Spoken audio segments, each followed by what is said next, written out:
Bonjour tout le monde, merci de vous être présenté aujourd'hui pour souligner demain la journée mondiale du réfugié qui a lieu demain, mais on le fait aujourd'hui pour éviter des conflits d'horaires. Pour les personnes des médias, ce qui va être très important, s'il vous plaît, ce serait ça va être de flouer le visage de 2 de 3 de nos personnes réfugiées qui sont ici aujourd'hui. C'est très très important de respecter cette règle-là, s'il vous plaît. Alors ce serait mademoiselle qui est ici et le jeune homme à côté d'elle. Vraiment important de flouer le visage, tout simplement pour ne pas les reconnaître, mais pour la voix, il n'y a pas de problème. Alors sans plus tarder, je vais céder la parole à Marianne, qui était la responsable du PRAIDA, qui va vous dire quelques mots à ce sujet. Merci.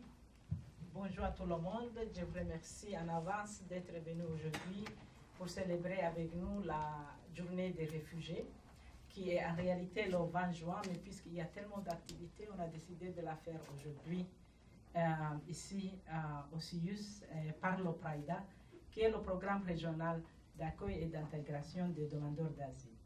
Je vais dire quelques mots sur ce programme. C'est un programme qui existe depuis 60 ans. C'est un service qui est unique au Canada pour plusieurs raisons. Un, pour sa longévité, bien sûr, 60 ans, c'est quand même âgé. Et deuxième élément, c'est parce que c'est un service qui fait partie du secteur de santé et services sociaux. Donc, par cette fait-là que ce service est intégré dans le secteur de santé et services sociaux, ça veut dire que le gouvernement reconnaît la vulnérabilité de cette clientèle-là en tant que volet émotif que le volet de santé. Et un autre élément qui fait de ce service unique, c'est un service qui fait partie des institutions publiques. Et donc, ça montre vraiment le sérieux et l'importance que la province donne à ce service. Il n'y en a pas d'autres services comme celle-ci ailleurs au Canada ou que je sois au courant au monde, où le gouvernement vraiment s'engage dans un service qui répond aux besoins des demandeurs d'asile. Sur ça, je vais passer le micro à Maître Otis, qui est de HCR. Merci beaucoup, Marianne. Alors, je m'appelle Denise Otis, je travaille ici pour la HCR à Montréal. La Journée mondiale du réfugié, c'est une journée où on témoigne de notre solidarité avec les réfugiés, mais aussi avec les communautés qui les accueillent.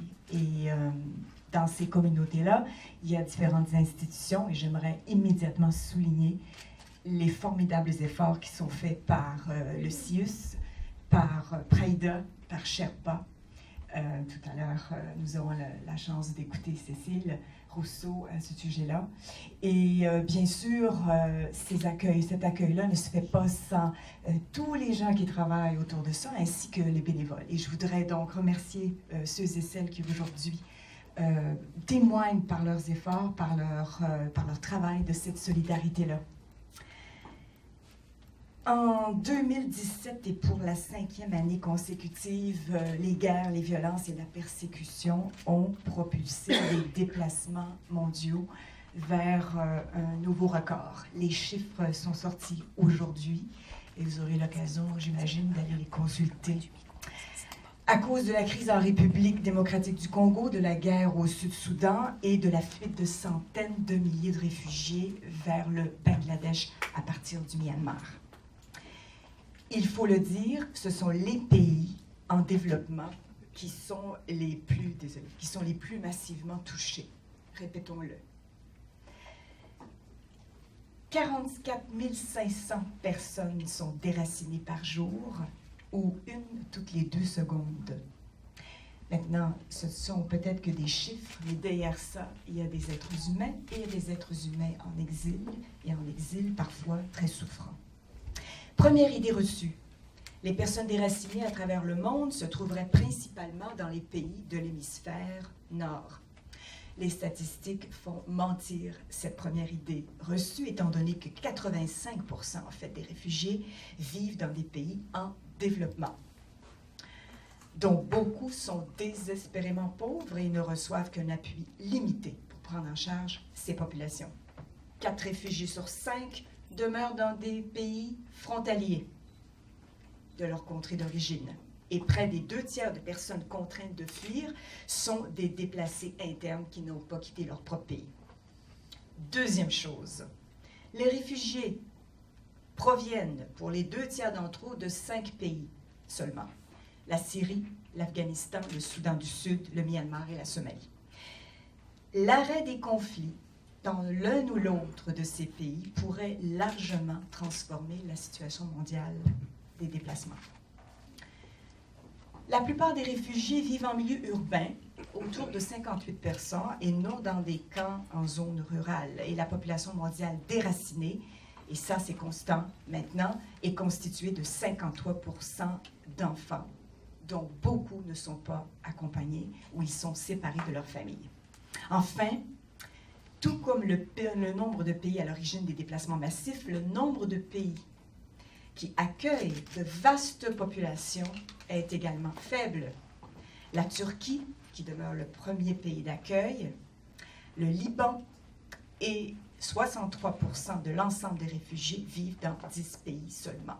Les pays, disons, beaucoup plus favorisés économiquement ne se trouvent pas dans la liste des 10 pays, sauf l'Allemagne. Rentrer chez soi, c'est ce que les demandeurs désirent, c'est ce que le réfugié désire le plus. 5 millions de personnes seulement ont pu rentrer chez soi en 2017. En grande majorité, en fait, des déplacés à l'interne, c'est-à-dire dans leur propre pays. Mais plusieurs, et ça aussi c'est malheureux à dire, ont été rapatriés sous la contrainte, dans ce qu'on appelle, nous, une situation de refoulement, et se sont retrouvés dans des situations précaires, sinon périlleuses pour leur vie. Enfin, et c'est peut-être le côté qui pour le HCR fait plus de difficultés dans la recherche des solutions pour les gens réfugiés, il y a une baisse considérable du nombre de places de réinstallation, chutant de 40%, et ceci pour nous est dramatique. Je vous ai donné, bon, peut-être une image quand même un peu glauque de ce qui se passe au niveau mondial, mais parlons un peu donc de notre continent, le Canada en particulier. On s'est trouvé dans une situation depuis les 2 dernières années où on a réalisé que nous avions été dans le fond un peu épargnés par tout ceci. Ça fait des années que l'Afrique, ça fait des années que l'Asie accueille des réfugiés et on n'en parlait pas trop. Et alors que les nombres étaient majeurs. Il y a des débordements, et ces débordements-là commencent à arriver sur notre continent. Maintenant, il faut là aussi démystifier des choses. La plupart des demandeurs d'asile qui arrivent au Canada arrivent en fait de manière dite régulière, c'est-à-dire à des ports d'entrée réguliers. Et dans l'éventualité où ils arriveraient de manière irrégulière, et je ne dis pas de manière illégale, peut-être que ce serait bon de proscrire un peu ce mot-là, cela ne constitue pas en effet une infraction. En vertu de la législation canadienne, traverser la frontière de manière irrégulière n'est pas considéré comme une infraction lorsque la personne demande l'asile. Pourquoi? Parce que ça fait partie des principes de droit international, qu'une personne qui arrive à la frontière et qui demande la protection n'arrive pas de façon illégale. C'est une possibilité d'entrer de façon légale. La plupart des demandeurs d'asile sont reconnus comme des personnes fuyant la violence et la persécution. Les tendances le montrent dans les chiffres que nous donne la Commission d'immigration, statut de réfugié, que la plupart des pays que j'ai mentionnés tout à l'heure comme étant producteurs de réfugiés se répercutent dans les personnes qui arrivent ici au Canada pour demander l'asile. Enfin, parfois, l'opinion publique craint la question sécuritaire, c'est-à-dire que croit que peut-être les demandeurs d'asile seraient une menace à la sécurité publique. C'est tout à fait démenti par les déclarations même des organes qui sont responsables de la sécurité aux frontières, notamment l'Agence des services frontaliers canadiens. En octobre 2017, indiquait que moins de 1% des demandeurs arrivés de manière irrégulière avaient des antécédents judiciaires graves. C'est important pour le HCR, c'est important pour nous tous, justement dans cette direction de solidarité, de dire les choses justes, d'aller chercher les faits et de pouvoir évidemment les communiquer. Et c'est intéressant qu'aujourd'hui, on ait justement les médias pour cela. Je terminerai en disant que aider les réfugiés à reconstruire leur existence engage chacun d'entre nous. Et notre action conjuguée afin que les réfugiés puissent réaliser ce que la plupart d'entre nous tiennent pour acquis, l'éducation, un endroit où vivre en sécurité, un emploi, l'appartenance à une communauté. Avec le temps, l'impact est considérable pour les familles réfugiées, mais aussi pour les communautés qui les accueillent. Il est temps, en cette journée demain du réfugié, de la Journée internationale du réfugié, de reconnaître l'humanité des réfugiés, mais aussi la nôtre, de s'engager collectivement. C'est là que commence la solidarité avec chacun d'entre nous. Merci à vous tous, vous trois, pour votre présence. C'est très, très important. Bonne Journée mondiale des réfugiés.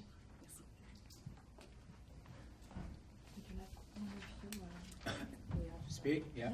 I know. So I don't know where. I'm sorry, guys. I cannot speak French very well, and I don't know where to start. But I like to say that. Does this works? As you know. Way better. Okay.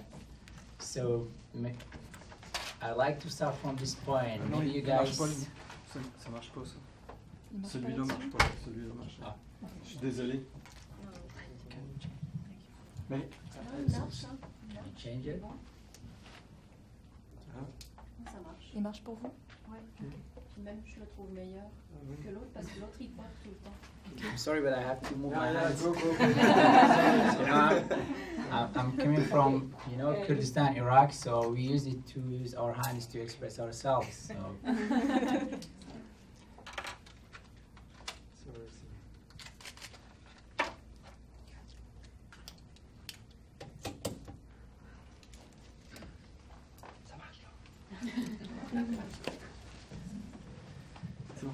So, thank you. So I apologize for not speaking French, but that's all I could.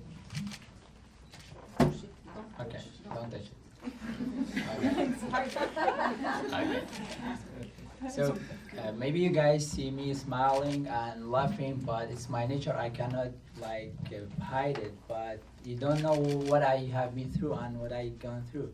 So, and being a refugee here, it's like, it's not a good sense. And because especially when I had a very, very good life and I was at top of the level. But when I came here, I downgraded and I have to start all over again. So you don't know what I have been through. That's the first point. The second one, and where I have to start again. I was a lawyer and I had a very good job and I was running. Just imagine, I was talking to her and I was working with UNHCR. I was helping people as a refugee and IDPs. IDP, it stands for internal displaced people. So some days ago, I was helping people like you guys, but now I am asking help and seeking help from people. And despite that, I have left all over my family, friends, the good memories, my career, and everything. And here where when I arrived here, that's right, people treat me very well in comparison with the United States or anywhere else. But the thing is that still it didn't feel the emptiness that was made in my heart. So still I miss a lot. And again, when here and there are some people do not treat you very well, especially when they see you their definition or their view to refugees like a very, very strange because they don't know you. They don't know what's your background. Maybe they see you that you never had one dime in your life, but I had a lot of money. Maybe they see you you never studied but I had bachelors of law. So, and that's the very, very crucial point in my life. I have to start again. Where to start? Maybe you see me on the street. I'm smiling, I'm laughing, but where to go?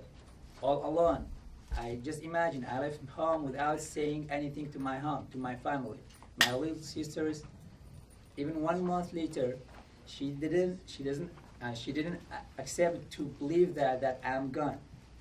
While I was talking to her on the like Skype or something, she was just watching me. She was not accepting to speak. It was hurting me a lot.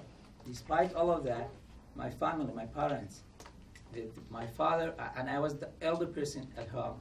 I was a very good resource of income, and now it's all cut.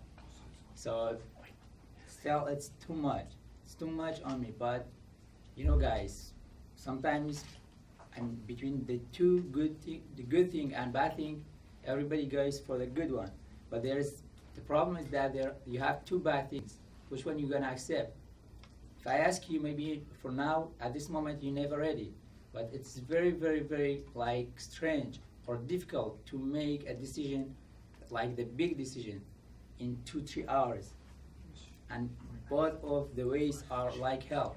Leaving home or staying at home country and doing the things that you don't want, or the things that involve you for something that like contrary to all your past.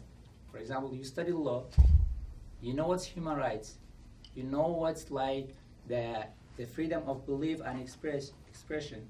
But then at some point, some people comes and ask you the things that you cannot ever accept.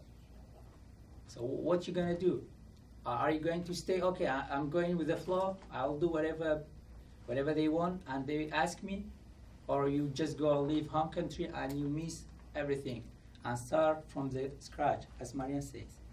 So that's the point. It's been very, very like tough.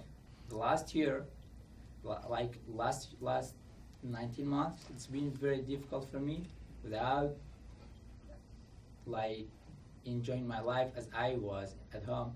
I usually used to like go abroad, take trips, take vacations.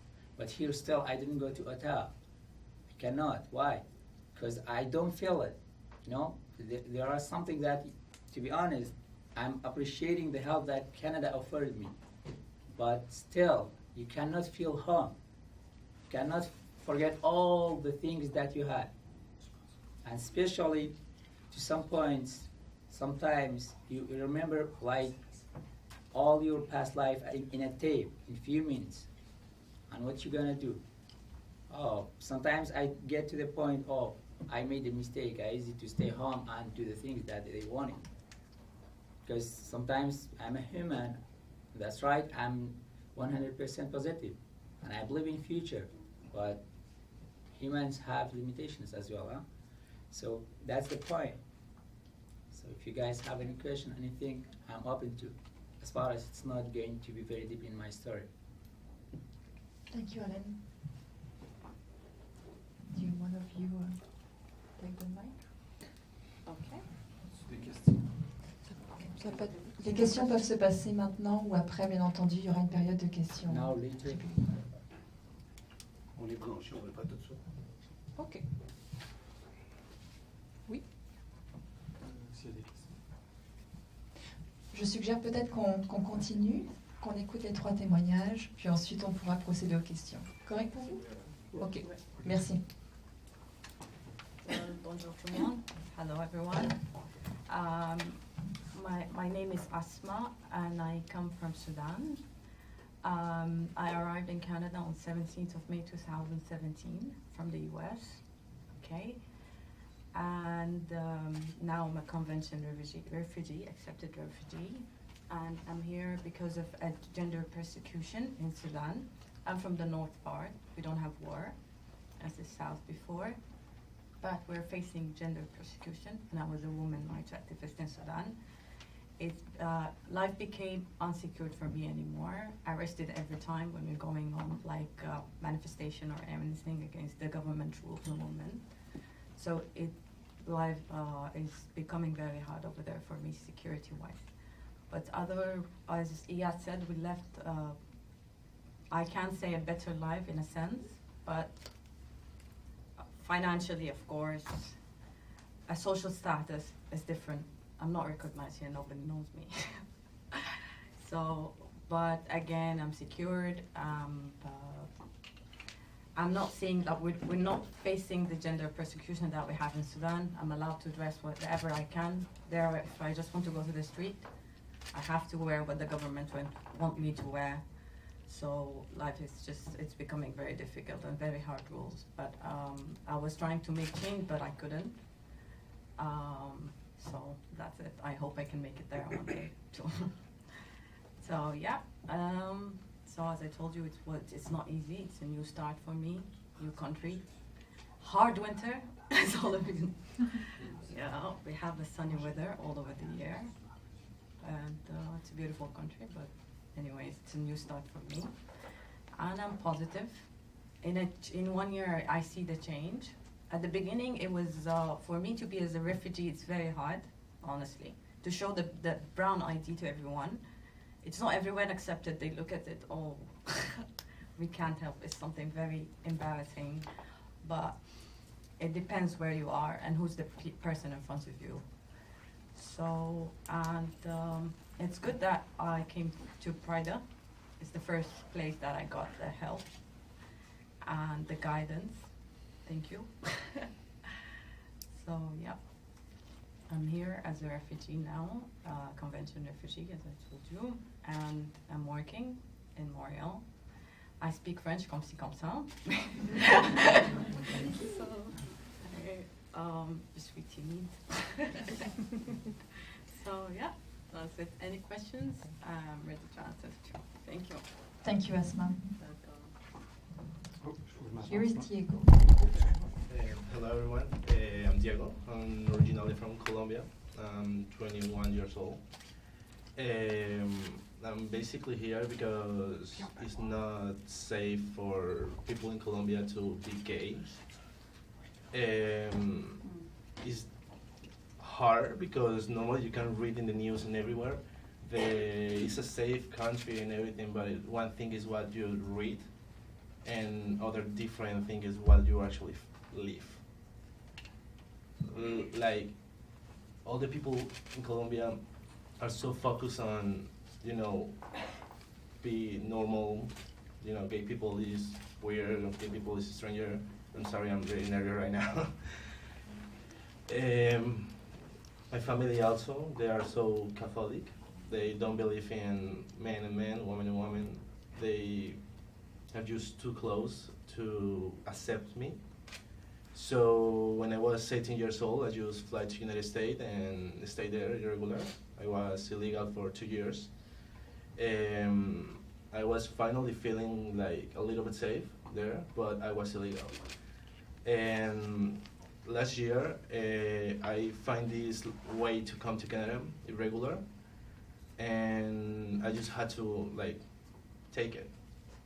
I moved last year to Canada. I was really scared. I didn't know what was coming for me. I didn't know if I had to go back to my country. I don't know if I will have a life here. And Canada opened like the doors for me. They give me a good opportunity. I get accepted last year. And I mean, I'm accepted and everything. I'm happy, but at the same time, I'm not. Because what he says is true. You actually miss your home. I've been 2 years without seeing my mom, and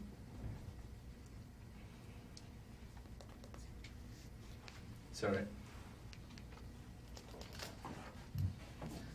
And it's hard, because in the end, family is all you have. Sorry. It's fine. I just like to let you all know that being a refugee is not because we want to have a better life or, you know, easy life. It's just because we actually need it. We can because it's something that we need to live. Like in Colombia, I have to be in lie, I have to pretend that I'm straight. I had a couple of girlfriends just because I want to make my mom happy and I want to make the society happy with me. But I wasn't happy. And I was lying to another girl. I was telling her that I was straight, but I wasn't, and I'm not. So that's the little sacrifice that you have to make sometimes. you never can have all you want. You have to make some sacrifice to do what you actually want to. Right now, I feel free. I can draw my hair if I want to. I can put more earrings, get tattoos, and I know that I'm not going to get judged. And I feel safe here. My mom also kind of like try to get me, try to understand my life and everything. And I feel like if I didn't move to Canada or United States, Mama will stay with the same thinking of gay people. She will like be like, no, sorry, that's bad, you're going to hell and everything. But now she's actually accepting it a little bit. So it's actually a good thing. But still, being a refugee is not something that we just want to do because it's fast and easy. It's something that we actually need. And it's something that will make our life a regular life like everyone else. So I don't know if you have any questions about it. Yeah. Thank you, Diego. Et je vais maintenant passer le micro à Cécile Rousseau. Et ensuite, bien entendu, la période de questions, il n'y aura pas de problème. Bonjour, je vais parler en tant que clinicienne, en tant que chercheur. D'abord en remerciant Iad, Asma et Diego, je pense qu'ils nous rappellent le pourquoi de cette journée. Journée pour célébrer le courage des réfugiés. Vous savez, ça prend beaucoup de force, d'endurance et de persévérance pour quitter son pays dans des conditions difficiles, aussi pour vivre assis après, séparé de sa famille. Et puis, cette journée est aussi une façon pour nous de nous souvenir, et c'est très important en ce moment, pourquoi le droit d'asile est important et pourquoi il nous est précieux. Alors, je pense que cette journée, cette année, se situe sous un signe particulier. Je dirais sous un double signe. D'abord sous le signe de l'inquiétude et ensuite sous le signe de l'espoir. Peut-être ténu, mais quand même important. D'abord sous le signe de l'inquiétude, et je suis certainement très inquiète de ce qui se passe en ce moment au niveau du droit des réfugiés, au niveau mondial. Et quelqu'un me demandait hier, est-ce que c'est une coïncidence, tout ce qui se passe en ce moment aux États-Unis? Est-ce que c'est une coïncidence? Est-ce que c'est de l'ordre de l'exceptionnel? Et je ne pense pas. Je pense que nous sommes confrontés à un phénomène qui augmente, et qui a augmenté dans les 2 dernières décennies, où le droit d'asile et les droits rattachés au droit d'asile, rappelez-vous ce droit d'asile qui vient de la Convention de Genève, qui vient donc de l'après de cette Deuxième Guerre mondiale, se rétrécit et se grignote. Et petit à petit, ce rétrécissement des droits en Méditerranée, dans des îles de Grèce, on voit des navires qui errent en Méditerranée, et tout d'un coup, ça prend une forme plus catastrophique où on s'aperçoit que ça remet en cause non seulement le droit d'asile, mais nos conventions internationales en termes de droits de l'homme, la Convention des droits de l'enfant, le meilleur intérêt de l'enfant. Et tout d'un coup, on s'est dit, mais où en sommes-nous? Et je pense qu'il y a de quoi être inquiet. Alors l'image du réfugié maintenant, qui n'est pas l'image que nous avions dans les années 70 ou 80, l'image du réfugié comme un criminel potentiel, comme quelqu'un qui n'est pas vulnérable, mais comme quelqu'un qui devient un risque, je pense qu'elle correspond à ce glissement-là et qu'il faut résister à cette peur qui s'installe, et qu'on peut expliquer pour des raisons économiques et politiques, géopolitiques aussi, parce que ce qui se passe à notre frontière du Sud, donc cette marque évidente d'inhumanité, séparée des enfants de leurs parents, eh bien, c'est une inhumanité pour les gens qui en souffrent, et pour les enfants et les parents en premier chef, et donc pour les réfugiés, mais c'est aussi un risque pour nous de perdre notre humanité. C'est-à-dire que quand on traite les autres de façon inhumaine, c'est nous-mêmes qui perdons une partie de notre humanité. Donc je pense que c'est très important dans cette journée du réfugié de s'apercevoir que si on remet en question le droit d'asile, si on remet en question les conventions internationales dont nous sommes signataires, ça n'est pas juste l'humanité des autres que nous risquons de fragiliser, c'est la nôtre. Alors peut-être aussi rappeler que cette journée quand même se situe sous le signe de l'espoir. L'espoir parce que ce que les études disent sur l'intégration à long terme, l'évolution à long terme, la santé physique et mentale à long terme des réfugiés, c'est que les humains sont capables de passer par-dessus les traumatismes et que ça les rend souvent exceptionnels et qu'ils deviennent des citoyens très précieux pour nos sociétés. Donc ça, c'est les bonnes nouvelles. Non, nos pays n'ont pas accepté un fardeau inacceptable. Non, ce ne seront pas des coûts énormes pour nos systèmes de santé ou d'éducation. Oui, ce seront des citoyens productifs qui rendront notre société plus riche. Deuxième signe d'espoir, c'est qu'en fait, il y a au Québec beaucoup de bonnes pratiques dans le secteur social, le secteur de la santé, le secteur de l'éducation, et beaucoup de gens qui ont des grandes capacités d'accueil et d'hospitalité dans les communautés. On a beaucoup vu au moment de l'arrivée des réfugiés syriens. Et maintenant, même s'il y a de l'ambivalence, je pense que c'est présent aussi. Donc ça, c'est les bonnes nouvelles. Alors ça ne veut pas dire qu'il ne faut pas avoir un débat de société ouvert. Le débat sera difficile. Mais je pense que ce débat peut se faire, le débat sur la place de l'autre, le débat sur la place des réfugiés dans notre société, sans céder à la peur et en gardant en tête des choses qui nous sont précieuses. Je vous remercie. Merci beaucoup. Avez-vous des questions, aussi bien pour les personnes dans la salle que pour les journalistes? Oui. Bonjour, my question for from Iraq. I just like to know what is your name? You can call me Alan. Can you spell it, please? A-L-E-N. A-L-E-N? Yes, sir. You said that Sorry. you said you were asked to do things you didn't want to do. You didn't give any detail. Can you just let us know a little bit about it? Something about Sure. you know what we might think about terrorism or something like this? Is it a little bit? Okay. So that's right. I'm coming from Iraq, but I'm not Arab. I'm Kurdish, so I'm coming from the northern part. So in terms of terrorism, our part is totally safe in terms of terrorism. But the fact is that if you, like, the political parts are running the government. So if you do not comply with them, if you are not on the same line that they are drawing, so you won't be safe. So that's right, maybe here and there you see on the media, on the social media or CNN or whatever, Kurdistan as a northern Iraq is safe part, and they name it like the European Middle East, but it's not true. It's, as he said, that's what you live in. It's way more different than what you hear. So that's right, Iraq being very, very like famous with the terrorism issues, but I didn't have that issues.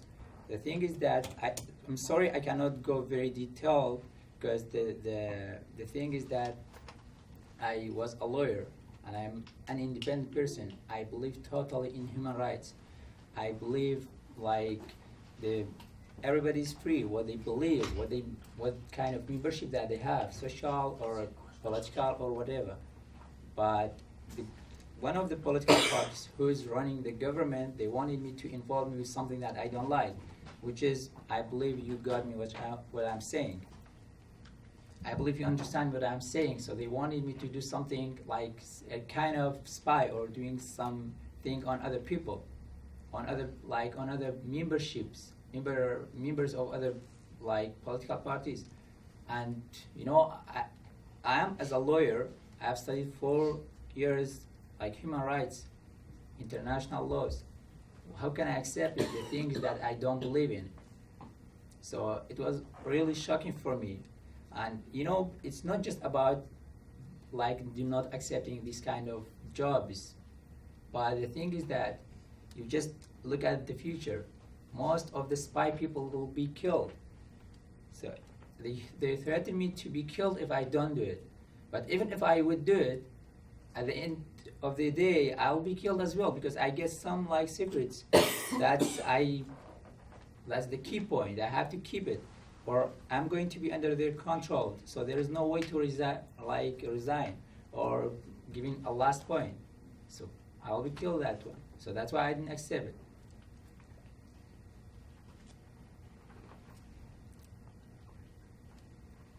You had to take the decision to leave quickly. You say you were offered this, and then Exactly. like, did you leave the same day, the next week? I know. I couldn't. What I believe, they like. Okay, here I have gone through some detailed things, but what I believe the Secret Service that they have there in Kurdistan is way more like what I believe. Stronger than here and US as well. Maybe it's shocking for you, but because every individual is working for the people, for the government. So it's not just about sitting on the computer or something just and then doing spy on people. They are doing it practically in everyday life. So everything is like spy. Everything is like people, because the people wants to be like slave. What kind of slave? Whatever political party saying, so they accept it. So why Iraq is going through these kind of situation and conflicts? Because 1,000 people belongs to a political party, the others belongs to someone else. So they do everything that they want for this, that the political parties want. So that's why the things that happen. So for me, I will not be able to do that. So that's right, I left Iraq very quickly, to get back to your question, but I couldn't do any strange movements that they awake them that I'm trying to do something. And I was very, very lucky. At that time I had US visa, and I have been abroad a lot. I took a lot of vacations, but I never thought to be a refugee, trust me, because I was helping people. I was trying to give support to people. Trust me, maybe you don't believe it, or believe it's a point that belongs to you. But when the first day I came here, and the social worker, her name was, I don't know, I don't say it. So when she was trying to give me PSS, psychosocial support, I was shocking, because I was doing that to people. And I was helping people with that point. Some people who were feeling very down, I was used to build them up again. And now people, just imagine, in 24 hours you are here and here. So that's the point. I left Iraq, but not at the same day. Couldn't. Est-ce qu'il y a d'autres questions? Oui. Question to Asma here. How is your life now? What do you do? Do you learn French? Are you looking for a job? How is your life now? My life now here, I'm working, okay, as a customer service, call center. Okay, I can't complain now. Something to pick up, and I'm learning French at the same time. So it's my last level of French, and yeah, I'm willing to proceed for a better project, maybe to do my master's degree in what I'm doing. I'm an HR professional, and yeah, I would like to continue in that.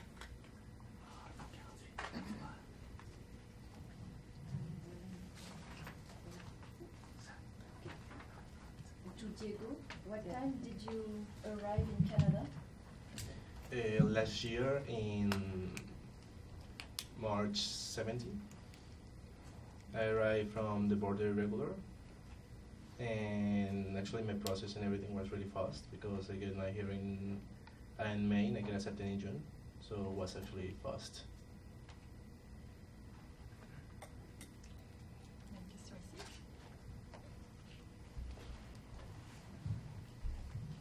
Vous êtes tous les trois très courageux, vraiment. Ce qui me frappe en vous écoutant, c'est, et en reprenant les propos de notre chercheuse, qu'est-ce que vous voudriez dire à tous ces gens qui pensent que vous êtes des profiteurs ou qui pense que vous êtes là pour profiter des bénéfices du système. Finalement, regardez vos expériences respectives. English translation. Emily, translate English. You are great people, very courageous. Very courageous. And would you have something specific to say regarding some negative perception that the public may have or people may have? Do you have some specific messages? Can I or? Yeah. Everyone. Go. Okay, you say about what the people think about us here. Yeah, sometimes we are frightened. People can be frightened of, refugees. So what would you like to say to them? Because you're so courageous, man. I mean, I don't blame them sometimes because, some people don't know what's being in a refugee. So they are a little bit ignorant about this. They don't know anything. And sometimes when I being a refugee in the beginning, I was actually ashamed to meet someone new and be like, hi, yeah, I'm a refugee. So I make some lies in the beginning. I was like, no, I'm with a student visa or things like that. But after a couple of months, I was like, okay, why I'm doing this? In this, I can like educate people and be like, I'm a refugee and it's nothing wrong to be a refugee. It's nothing wrong, but there is like some persons who just start making questions. Like they think that being a refugee is because you did something bad in your country or because you're running from, in my case, I'm Colombian. So, Colombia, Las FARC, war, everything. So all of them is like, oh, you was in the guerrilla or something like that? Well, like, no, I'm just gay. It's really different. It's nothing like, in comparison, it's nothing. But with the time, all my friends around, they like understand everything. And when I meet new people, they try to like help me and watch my back. Like, hey, he's a refugee. Don't make those questions. Are kinda, respectful. And they're trying to help. And people sometimes watch you like as poor boy. Maybe he's going through for a lot of things. But some other people watch you like, okay, he's strong. He's trying to, get a better life. But in this time, like I was talking with Maurice too, I actually don't feel judgment from people because I'm really focused on what I want. And I'm finally happy and safe. So I'm just watching the front. I'm not watching any sides behind. Do you want to say something? Yeah. I just want to mention something. For example, that's right. Sometimes you feel down because some people's view is like very, very judgmental. Because, for example, if you are introducing yourself, I'm saying that because officially we have to say I'm from Iraq, okay? So, but at the same time, maybe there's Arab people. I'm sorry, but I don't feel Iraqi because I'm Kurdish. If you know the story, you know why. So. But when you say I'm from Iraq, people directly comes to the point that you are going to Allahu Akbar and bombing yourself. So, but that's not true. That's the point. And even some people, some girls, some people, some close-minded people do not even hang out with you. You know what I mean? So, but I don't blame them because it's the matter of trust and the matter of the reality. They don't know you. If they know you, they will not do it. But whatever the degree they have, they don't have the well-educated mind. That's what I'm saying. That's why to people have this view from different countries. For example, in my country, I already say the guerrilla and everything. But it's like, I don't judge them because, Americans think the Canadians live in igloos and stuff like that. So we have to use talk to them and, in the beginning it's kind of weird and kind of uncomfortable because you don't want to talk about your personal life, like in the first day you meet someone. But you have to know how to talk with them without being rude. How to make a good conversation and try to avoid the uncomfortable, weird questions,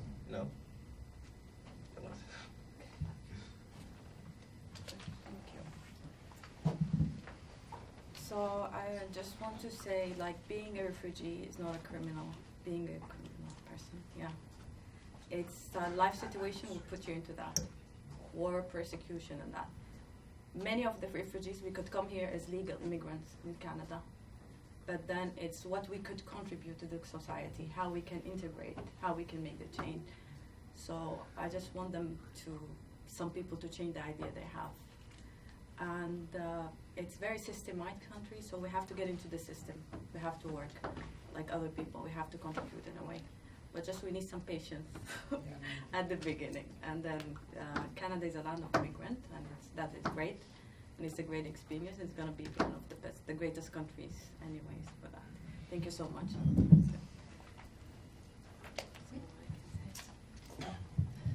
Hi, I have a question regarding your integration. You brought that up. And I want to see how is that process with you, because we know that I work with a lot of immigrants and refugees, so I know how the integration process into the society is really difficult sometimes. As refugees, the three of you, how do you find that? Do you find it that you have the necessary help when you need it? Like you said, Asma, you have ambitions, you want to do a master's and all that. Do you have the help that you want to have, in a sense? And all of you, the question is to all of you. I had the help first to start with PRAIDA, okay. Guidance through where to go, where to register, how would I do, and then you get into many things, and then you receive letters every day, so where to go and what to do, so that's very easy. And then the language, of course, we say we're staying in Quebec, it's also a part of integration, so we all did free courses, so that is a good help. Then education, then we're in process to get into the things that we need to be part of the community here. But we started to work and everything is fine. That's it. Thank you. Yeah. Okay. For me, I had the goal to like pursue my high degree, doctoral, master in my home country, but now I still have it, but it takes longer time because now I have more challenges and obstacles to overcome it. So for example, here in Quebec, I have to speak French as well because I had a job and I lost it. Why? Because I couldn't speak French. You know what I mean? So I was working with Rogers, with PRAIDA itself, but you know, you cannot get to the point that you want because you are not speaking French, and English is my third language. I'm not a native speaker, so that's the point. But still, no, my future will be very good, but it takes time, takes courage, takes a lot of things that I never did in my country. I have to do it here to attain things that I want. It's difficult, but you get there. In my case, I was a volunteer with PRAIDA in the YMCA, and I think that was actually the most helpful thing that I ever did in my life, because when I get here, I get alone. I didn't know where was downtown, I didn't know where was anything. But I find amazing people in the YMCA, and they really help me with everything. If I have to go to any places, they show me how to get there exactly. I started being a volunteer, and when I started being a volunteer, Chacha helped me so much with finding a school, finding an apartment, finding a job, telling me the bank food is free, giving me food for the month and everything. So the help is there, but you have to like accept it, because sometimes people just say like, no, it's not enough. But if you actually try harder to accept and see what you have a lot.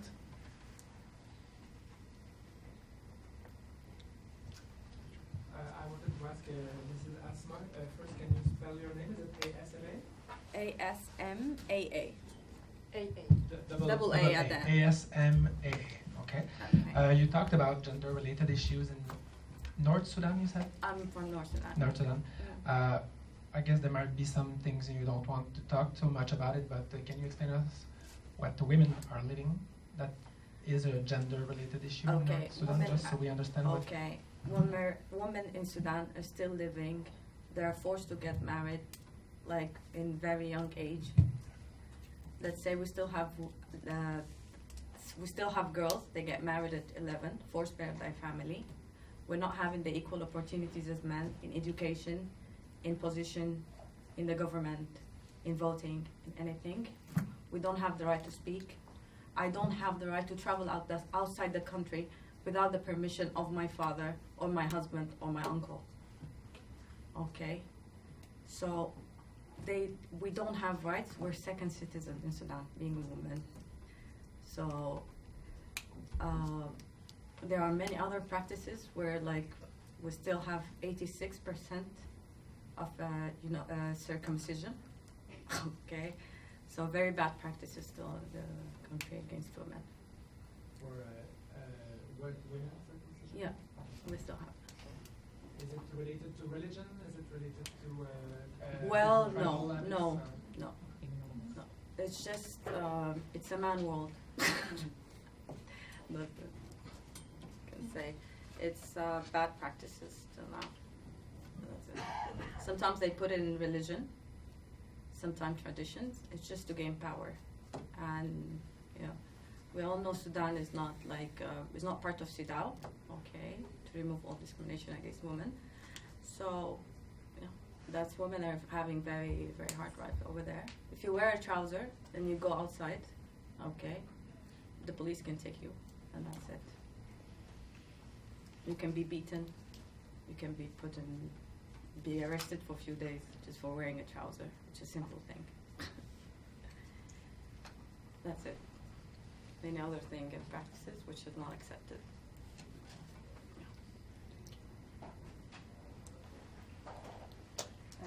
Were you an activist for the Yes. right of women? Yes. That's why you were particularly in danger Exactly. compared to other women.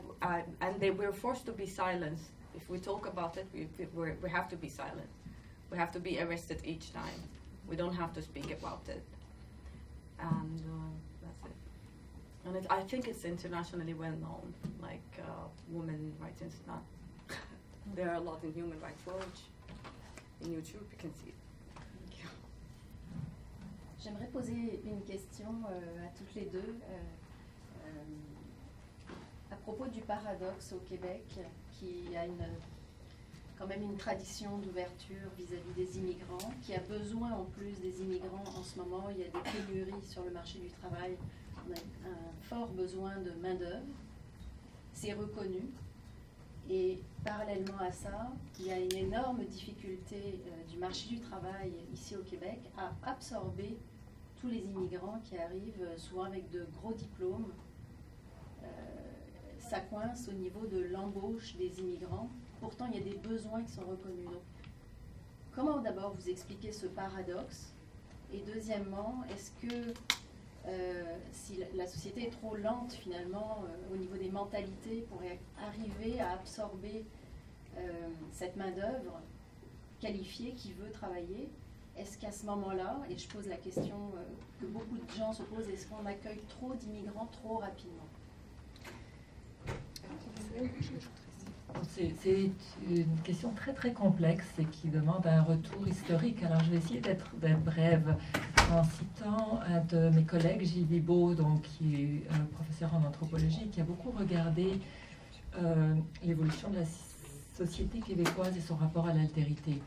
Alors une des choses qui est très précieuse au Québec, c'est la préservation de la langue et de la culture qui s'est faite autour historiquement de la préservation de la religion, qui était aussi un facteur d'oppression au moment de la Grande Noirceur. Mais la possibilité de survivre contrairement aux communautés francophones, par exemple de Louisiane ou d'ailleurs, a été centrée sur la question de la fermeture, c'est-à-dire que la communauté francophone québécoise, jusqu'à la Révolution tranquille,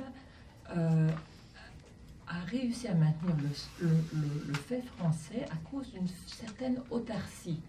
Et au moment où finalement l'ouverture à de multiples formes d'altérité dans toutes ces structures devenait nécessaire à la survie. Rappelez-vous ces émissions sur la peur de disparaître, qui restent d'actualité pour le Québec en ce moment. Mais, les mécanismes qui avaient permis la préservation du fait français, là j'emprunte à Bibeau, se sont opposés aux mécanismes mécanismes d'intégration de cette altérité qui permettaient au Québec de conserver son poids démographique actuel et sa vitalité économique, et donc à la nécessaire intégration des immigrants qui du coup se sont plus intégrés du côté anglophone parce que c'était un impératif. Donc il n'y a ici ni bon ni mauvais, mais il y avait des impératifs et une intégration historique différente qui a fait que les immigrants à partir des années 60 et même à partir des années 20 se sont beaucoup plus intégrés à la communauté anglophone qu'à la communauté francophone au Québec. Et donc, on est dans une situation héritée de cette histoire qu'il est extrêmement difficile de changer parce qu'elle est intégrée au niveau structurel et systémique. Et quand on a voulu faire dernièrement une analyse des facteurs de discrimination systémique au Québec, je pense que ça a heurté les perceptions parce qu'on s'est dit on va en arriver à dire que la société québécoise est raciste. Alors je pense que ce n'est pas du tout ce qu'il faut entendre, mais il faut entendre quels sont, par discrimination systémique, quels sont les facteurs structurels dans notre société qui touchent ce paradoxe que vous nommez, c'est-à-dire qui empêchent une intégration pourtant nécessaire à notre survie collective des immigrants en ce moment. Donc, on pourrait continuer, mais donc je pense qu'on a besoin d'un regard sur nous-mêmes, et ce qui, à un moment donné de l'histoire, permet la survie, à un autre moment donné, peut la remettre en question. Il faut se réinterroger là-dessus. Dans ce contexte, donc, la question que se pose une partie de la population, est-ce qu'on accueille les immigrants trop rapidement, en trop grand nombre? Alors je pense qu'actuellement, la question, et on a souvent tendance au Québec aussi à se voir en autarcie et à interpréter ce qui se passe ici en fonction d'une histoire québécoise autour de la langue, de l'identité et évidemment de la religion. Je pense qu'actuellement, n'oublions pas que dans un contexte de mondialisation, nous sommes en vase communicant avec l'extérieur. Et ce qui se passe en Europe, ce qui se passe en Amérique du Nord, nous influence extrêmement directement au niveau de la montée d'idéologies de droite et d'extrême droite qui comprennent un discours extrêmement xénophobique et négatif sur les immigrants. Alors, je pense qu'il faut voir le Québec à la fois en fonction de son histoire et de notre héritage collectif, mais aussi comme traversé et bouleversé par ces phénomènes. Donc, la montée et la légitimité de l'extrême droite et des discours xénophobiques en Europe et en Amérique du Nord ont une incidence très directe sur les crimes et incidents haineux au Québec et au Canada. Je voudrais peut-être aborder un autre angle du point de vue du HCR. Il est clair que pour nous, tout à l'heure, je mentionnais qu'il y avait une diminution, par exemple, au niveau des places de réinstallation. Or, au Québec notamment, et pendant plusieurs années, l'effort québécois a été absolument formidable.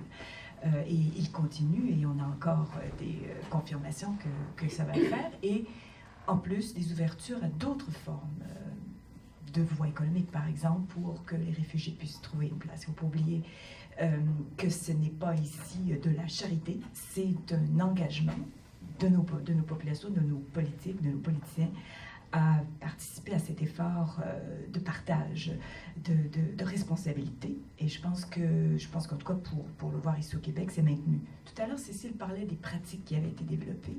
Et il ne faut pas oublier qu'effectivement, il y en a énormément de pratiques qui ont été développées au Québec dans l'accueil des réfugiés.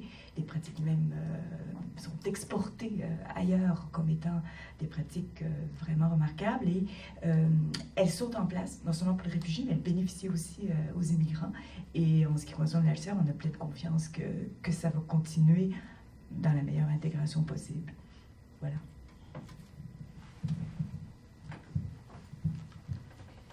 Est-ce que quelqu'un a une question? En français ou en anglais?